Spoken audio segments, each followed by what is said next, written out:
So yun mga parts, good day ulit sa inyo and welcome ulit sa ating channel. At bago ko simula ng istorya, sa last video yung nagawa ko pala mga parts, no, about sa regroup bell, yan na-mention ko doon na nagda-dragging pa rin naman siya kasi pag madumi na yan. Tapos ilang araw na ba nakalipas? Ngayon, pangatlong araw ngayon na tinatry ko siya yan, at may nabili nga ako sa online na wing bell. Hindi naman siya genuine mga parts, hindi siya genuine, parang replacement lang siya na naka-regroup na yan, at not sure kung matibay siya yan, kaya hindi ko pa naman may re-recommend sa inyo kung sakaling may makakapanood nitong video na to mga parts, kasi iba pa rin yung minsan yung nasusubukan talaga ng medyo may katagalan. Pero kung i-rate ko to mga parts, kung sa 1 to 10% mga parts, hindi ko masabing 100% na wala yung dragging,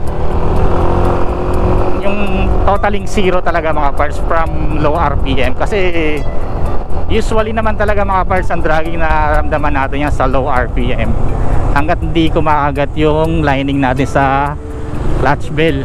Yun lang naman yun, napaka simpleng logic na pag once na kumagat na siya, may burden na siya, medyo high RPM, kaya yun, maganda na yung takbo mo yan. Kaya yun nga, tulad na sabi ko kanina, hindi ko masabing kung 1 to 10% 10% na walang dragging. Masabi kong 1 to 2% yan, may dragging pa rin siya. So pangatlong araw na ginagamit ko siya. Sa unang araw na gamit ko, yung time na ginamit ko siya, nasabi kong nag-less naman yung dragging yun, hanggang sa kumapit na siya. So sa araw nga lang, gamitin mo lang ng ilang oras, o sabihin natin mga 30 minutes, tas medyo pakpakan takbo mo, magano siya, lalapat na siya, magkakaroon na ng magandang lining doon sa pinaka, yan nga, sa clutch lining na babakat yung pinaka groove yan. So ayun nga, nagtry nga ako mga parts. So sa mga ganitong regroup mga parts, ano siya fine linear yung pagkaka-groove sa kanya. Hindi naman siya totaling fine groove o ganun. Sakto lang yung pagka-groove niya. Hindi naman masyadong malalim at hindi rin siya matalas.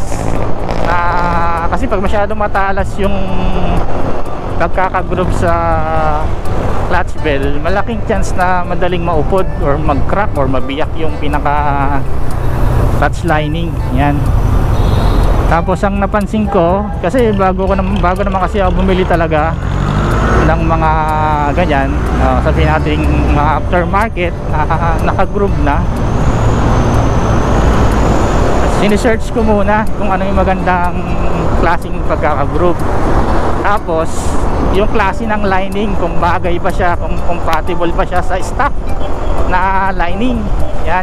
Aking pagsasaliksik, mas maganda sa linear na pagkaka-groove yung stock na lining natin yan, based lang sa aking pagsusearch yan. So goods naman siya yan, kasi ang ano naman natin, lining la sa mga stock, di naman siya ganun katigas, unlike sa ibang mga aftermarket na ibang mga kilalang brand na may katigasan talaga yan. Sakto lang siya para sa stock na lining. Sinabing stock kasing stock talaga, hindi aftermarket na mga lining na halos kamukha, basta stock lang. Sa iba kasing mga lining mga parts, mga aftermarket yan, yung mga kilalang brand na medyo may katigasan na lining, ano yan mga parts, may chance na mapudpod yung pinaka groove nyo yan. May chance na mapudpod yung pinaka groove nyo sa wing bell pag may katigasan yung lining na kinabit nyo yun.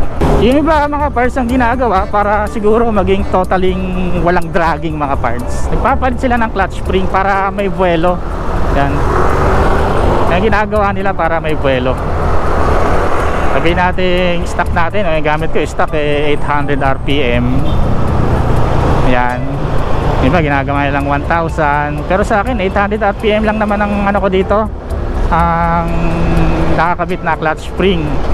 Tulad nga sa sinabi ko sa last video ko, binalik ko sa stock yung clutch spring nito mga parts. Tapos yung time na nagpalit pala ako ng wing belt, ito nga yung aftermarket na may groove, medyo mas naggaan ako ng bola.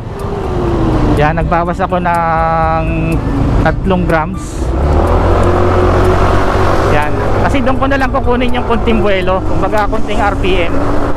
Kasi sa mga bola natin, sa fly ball, sa clutch spring, sa center spring, yun ang nagpapadagdag ng RPM sa atin. Yung mga spring, tapos yung mga fly ball, yun nagdadagdag ng RPM natin.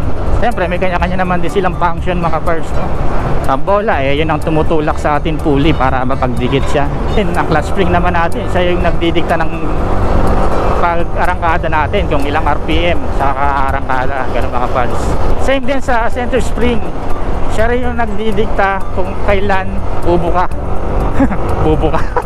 Bubuka yung torque drive natin.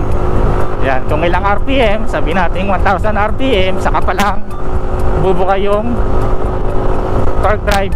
Yan, ang spring may certain RPM para mag-function.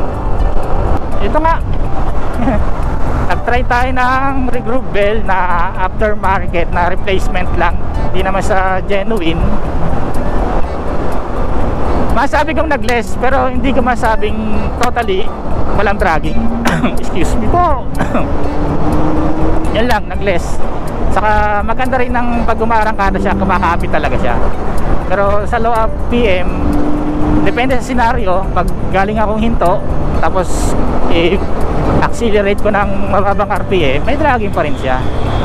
Pero kung bibiglain mong piga, ganon, yun, di mo mararamdaman yung dragging. Kasi nga, sa low RPM lang natin nararamdaman yung dragging. Sa paggamit naman ng mga groove bell, yung mga naka-regroove, meron kasing malalaking pagkaka-groove, no? Sinerge ko rin yan yung merong kilalang shop na nag-groove na medyo may kalakihan. Yan, may kanya-kanyang epekto. Yung iba, mga wow, Ferrari. Search ko na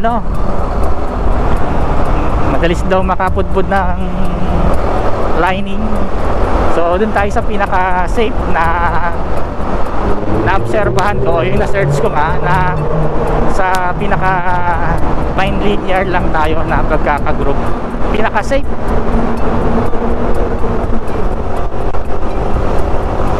At mukha namang matibay yung nabili ko. Yan,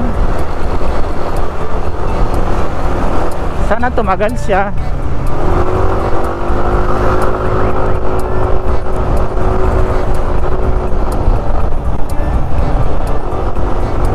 At pag nag 1,000, kung nag 1,000 ang takbo nito, saka ko sisilipin kung maganda yung pagkaka-group. Sana hindi ako ma-traffic dito. Nagkamali pala ako ng daan. Gandang oras pala traffic dito. Mahaba ang traffic.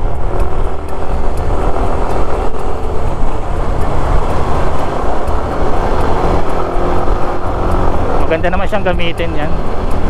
At may nabalitaan pala ako mga parts, no? Yung sa mga may nabalitaan ako sa mga bago lumalabas ngayon ng mga racing pulley yan. May mga issue pala. Yung dalawa, yung kulay blue tapos yung kulay pula. Yan, bahala na kayo kung anong mag-isip. Kasi yung may nakita ako na yung kulay blue tapos yung kulay pulang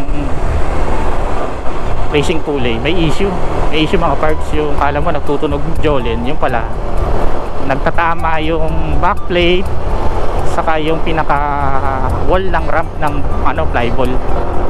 Halos parang same manufacture nakita ko. Obserbahan ko rin kahit may nag-explain na iba. Obserbahan ko nagtatama, nagkakaroon ng lamat yung yung backplate kasi tumatama siya dun sa pinaka wall ng ramp ng flyball sa may pulley. Yung dalawang aftermarket halos parang parehas talaga sila ng manufacturer, although magkaiba sila ng brand. Yun lang na-obserbahan ko lang ba't kaya ganun yan. Sana ma-improve nila yun o magawa nila ng paraan sa backplate. Kasi may ano may pangalan sila eh. Kilala siya dito sa atin. Alam na dito sa atin eh, maraming na gano diyan. Nagtatry ng mga ibang aftermarket eh. Kasi kung gagastos tayo ng mga medyo may kalakihan, 3,000 to 2,000 plus, malaking halaga na yan para sa atin. So sa pag ano din naman mga parts, sa pagpapakalkal ng fully drive base yan, siguro hanap talaga tayo ng marunong talaga. Marami naman dyan yan. Yung alam, may kanya-kanya silang advokasya. Advokasya. Yan, kasi naglalaban-laban sila. Hindi naman siguro naglalaban-laban. Maaaring nagsishare lang din sila ng thoughts nila kung ano yung mga ng klaseng kalkal. Yan. Tayo na rin bilang isa sa mga bumibili. Tayo na rin magja-judge sa kanila. Anong klaseng meron silang gawa, kung maayos ba o hindi maayos. Yan.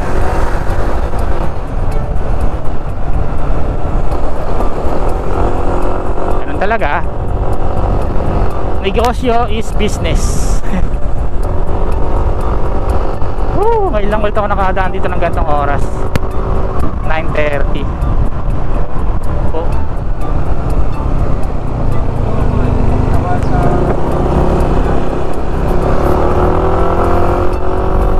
So ay lang siguro for today mga pars. Di ko na masyadong pakabahin itong video na to. Masasabi ko naman sa ginagamit kong regroup bell ngayon, masabi kong nag-less yan, pero hindi siya totaling nawala yung dragging. Meron pa rin konting dragging. Kung i-rate ko siya kung 1 to 10, meron pa siyang mga 2% na dragging.